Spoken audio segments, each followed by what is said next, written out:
Matthew, tell us about this new exhibit at the Ocean Map Library. This exhibit is designed to highlight our manuscript treasures. A manuscript is a map that's drawn by hand, and every single one of these maps is a work of individual art. And so we decided to call the show The Art of the Hand-Drawn Map. When people hear the word manuscript, they usually think of something that's written like text, but these are not obviously text. Now tell us about that. Well, yes. Originally, everything was written out by hand, longhand, and then converted to print.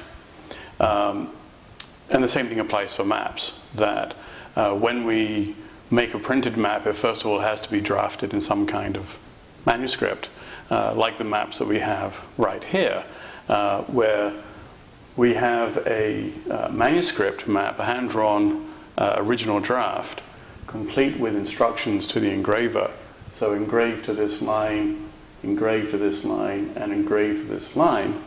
And then the engraver took this image and then converted it on a lithographic stone to make this map. Matthew, the first stop on our tour is a very early map of southern Maine. Tell us about it. This map is an example of the kind of map that would be made when there really wasn't much of an interest in an area. If you have no interest, then there's no reason to make a printed map. And so people would make manuscript maps and then circulate them for their own interest, but without distributing them widely through the print marketplace. So what specific area does this map show? This map shows the coast of Maine from York all the way up to Penobscot Bay, and all the towns that have been settled, or at least established, along the coast up to about Falmouth. And then you have, going up into the interior, these York, Cumberland, and Lincoln counties, holding the promise of a future for Maine that may not even have been realized yet. The map was made by a man called John Small. He was a land surveyor from Scarborough, so the local archives have a lot of his work. And he made this map in April 1761 for Sir Francis Bernard, the governor of Massachusetts, who was interested in Maine lands. Bernard was trying to pay himself by taking land grants in lieu of actual payment from the legislature. Bernard then hired him to make a plan of a route from Fort Weston and Augusta all the way up to Quebec. And having survived 2 wars, including the high death rate on the Louisbourg expedition from disease, not from conflict, going up somewhere in this area, he was accidentally shot and killed by the leader of the expedition, who mistook his bear fur hat for an actual bear. So the next stop on our tour, we've ended up in Japan. Tell us about this map. Yes. Well, by the early 19th century, Japan had a very flourishing print culture. A lot of books, a lot of images were being printed for the mass market. But the elites in Japan still clung onto older manuscript forms of imagery and writing. And this is an example of such a map. The original of this was prepared in 1785, and copies were immediately distributed in manuscript, where you actually have a large production of these. So this is not something that was rare. It's mass-produced, but it's mass-produced for an elite. It shows a geography that goes back to the 16th century, when a Jesuit priest, Matteo Ricci, was trying to curry favor at the Chinese court. And he mapped the world with China and East Asia at the center, putting North America, South America off to the right, and Europe and Africa to the left. And this became the dominant form for these kinds of maps in Chinese, Korean, and Japanese culture throughout 17th, 18th, and 19th centuries. When they made copies of these maps, did they sort of get less accurate as they went along on the copies? Many did, but you know what? So did printed books. Whenever you reset the type of a printed book, you introduce errors. So the printed book was always the first edition that was the most correct, the most regarded by scholars. With manuscripts, you actually have a whole series of practices that allow you to make sure that you don't introduce errors as you copy. And the Japanese were very good at that. So you might think there's going to be lots of errors, but the real errors actually come from taking this kind of work and putting it into print, where the language gets very confused. It's very hard to translate now. So changes do happen. Lines get a bit more squiggly. I suppose if you look at Maine, New England coast, it looks weird to modernize because it's based partly on the 16th century original, but also because, this is not important, so they squiggle a bit and so lots of factors go into these things. So maps can be printed on a lot of different things, but this one's pretty unusual. Tell us about it. Well, yes, this one is a map of Somerset County. It's very faded now, but the interesting thing is that whoever made it, they didn't sign it, had a large roll of wallpaper to hand, and that's what they drew this on the back of some very nice wallpaper. Maps are made for a lot of different purposes. What type of map is this? This is a map made of property. It was commissioned by the Kennebec proprietors to again be given to Sir Francis Bernard, who was then governor, maybe to curry favor with him or to try to promote their own activities. But essentially it shows the lines of very large pieces of property running from the Sheepscot at Wiscasset across to the Kennebec. So this is a town of Pownal Borough, founded by the Kennebec proprietors in 1752 as Frankfort Plantation. They renamed it Pownal Borough in 1760 after Thomas Pownal, the late governor, or he's the former governor. And then in 1802, Dresden and Alna are separated, and the remainder of Pownal Borough gets renamed Wiscasset. So today this covers the three towns of Wiscasset, Dresden, and Alna. Now, was this a manuscript map or a printed map? Good question. This is manuscript, but the really interesting thing about this map is that it says Thomas Johnston Sculp. Johnston is known for engraving a number of maps in the early 18th century. He did everything. He built organs, he painted houses, and he engraved copper plates for printing. Whether he actually drew this map, I don't know, but he certainly, it seems from this note, Thomas Johnston Sculp, sculpt means engraved by, so it seems to imply that this is a neat copy that was going to go to an engraving. Matthew, maps usually start with a survey, and we have an example here of a textbook for survey students. Tell us about it. Sure. In the 18th century, textbooks were very expensive.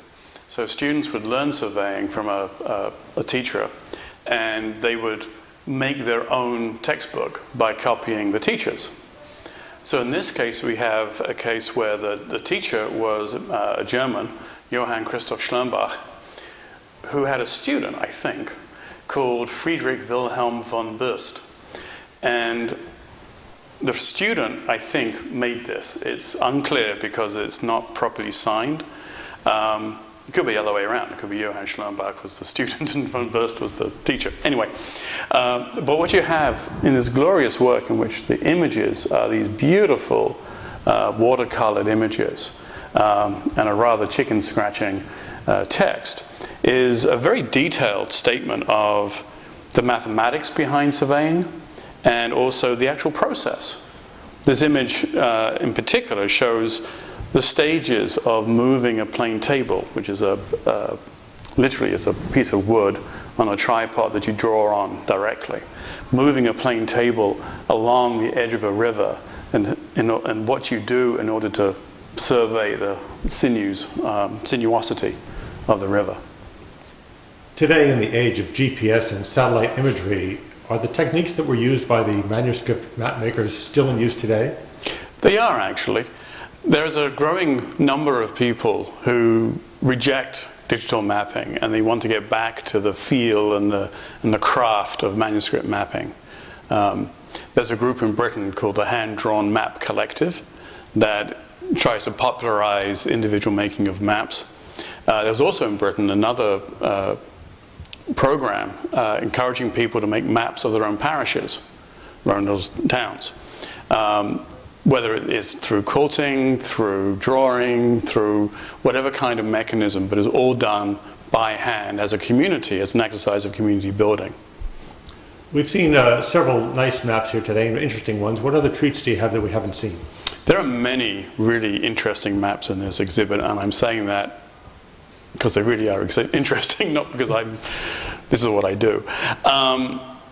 We have a map that was probably held, certainly seen by Napoleon Bonaparte as part of the work planning for the invasion of Britain, which never happened.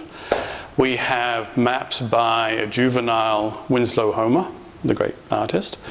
We have a map by an 18-year-old George Washington before he became a military officer and first president of the United States. He was a land surveyor, like many other people at the time. And we have a lot of maps made by people who we don't know, but who have left us these wonderful expressions of their own particular skills, some of which are really good and beautiful, and some of which are not so good, but which are nonetheless give us a great insight into who these people were who made and who used these incredible, unique items. The exhibit opens on October 16th. How long is it up for? It runs until February 26th, 2015.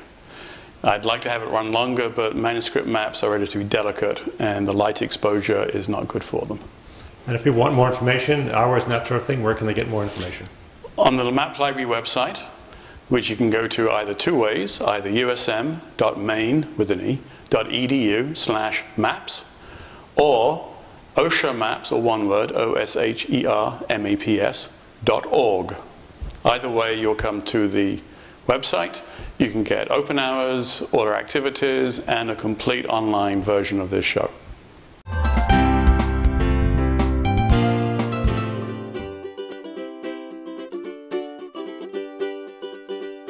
Welcome to Draw Tip Tuesday. Let's make today's art journal page extra pretty by adding the day or the date in hand lettering.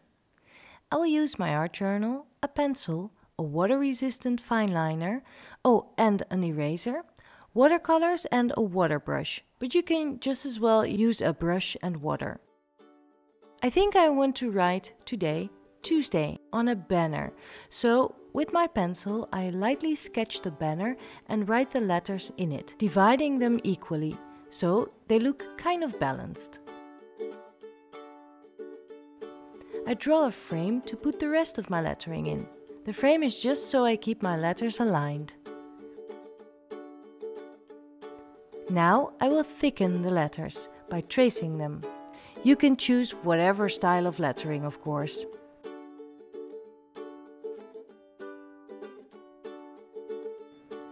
Then I get in using the fine liner, tracing the letters and the lines for the banner.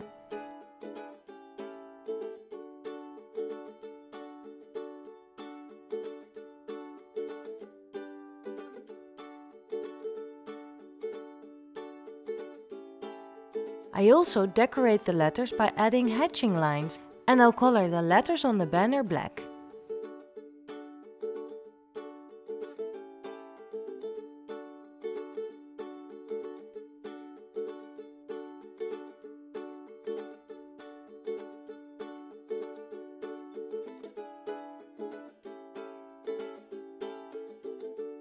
I'll add some hatching lines to indicate shadow on the banner ribbons, and then I let the ink dry before erasing the pencil lines. Now I think it needs a little something on the left of the composition to bring a bit more balance into it, so I doodle a few shiny stars in. Bringing in the watercolors to add some life to it.